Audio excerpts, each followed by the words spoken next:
Hi, welcome to Urban and Gerberts. My goal in life is to own a large, successful business. 23-year-old Aubrey Janik of Plano, Texas, has big dreams. I think at a certain point you have to say, okay, no more algebra, no more calculus. Let's learn what I need to learn. She says she's got no time for term papers, lab reports, or any of that college stuff. Amber, which one have you made? Have you made the Climate Morehouse? No, that was the next one. Okay. I'm learning how to do payroll. I'm learning how to do the schedules. I'm learning how to run a business. It's average. I don't know. What are our sales at? Actually, a really good lunch. No, it's pretty good. $323 hour. Just over 2 years ago, Aubrey was a 19-year-old college freshman when she decided to tell her father, Hank Janik, that she was dropping out of school and putting her life savings into starting up her own company. I had anxiety about it for weeks, and it was something I had nightmares about. I was like, how am I going to tell Dad that I'm not going to go to college? I know Aubrey thought I was going to be disappointed, but again, I knew from a very early age that school academia was just not for Aubrey. And once he realized that college wasn't the route I was going to go down, I sat down with him and laid out my plan. The plan was simple.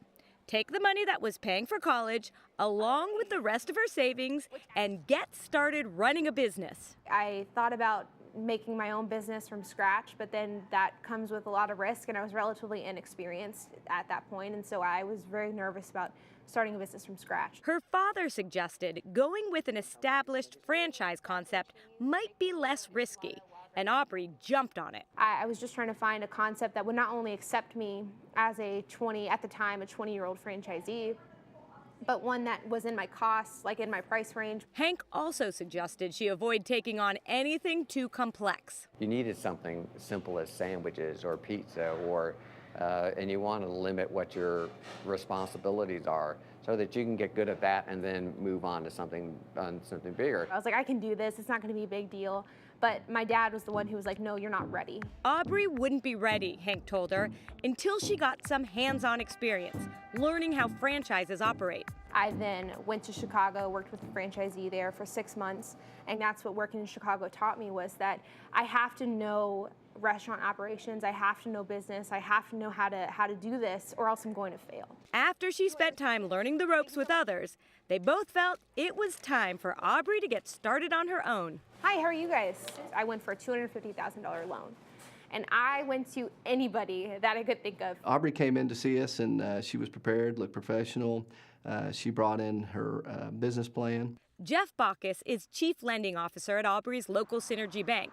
He remembers being very impressed. And I thought, well, she's thought about this. She's thought about where she's wanting to go, how she's wanting to grow and expand. Even though I was incredibly anxious, and I think that he had to have respected the fact that I was prepared, and I knew what I wanted, I knew what I needed. Her key advantages were the fact that she was going with a franchise. She had a down payment that was suitable for the business type that she was going into.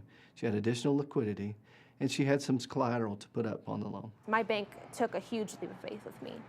I'm fortunate to find the bank that I found because they've been amazing. But again, that took me going out there and applying to 25 banks before I got an answer yes. Another factor may have been that it was a community bank. They were willing to meet her personally and factored in assets that larger national banks might have ignored. She had firsthand knowledge of the area and had a plan to go out and make her business successful that I don't believe would have come across on paper. Thanks to savings and investments she accumulated in high school, she secured the financing without any contribution from her parents. And so next, she had to find the right location and negotiate a lease. I negotiated this lease for this site for almost a year. It was a really, really long negotiating process. He wanted to make sure he was covered in case I fail, and I wanted to get a fair lease. We've been open for a little over 3 months. It's been 2.5 years since she left college. The store's only been open a few months, but Aubrey's already looking to her next step. My passion is not making sandwiches, and I don't have any problem waking up in the morning to come here. I love it, but I want to run just a big business. I want this to turn into something bigger, and I don't know for sure what that's going to be. It's not the sandwich making that thrills her, it's the process. The process of getting everything lined up, the process of starting a business is something I really like. It's something I love. Hank says he's incredibly proud of his daughter, but watching and advising her since those first days when she left college has not been easy. to me, it's worked out well. But it's been emotionally, it's been very hard on me. I don't think I'd be able to do what I'm doing now if I would have wasted money on college.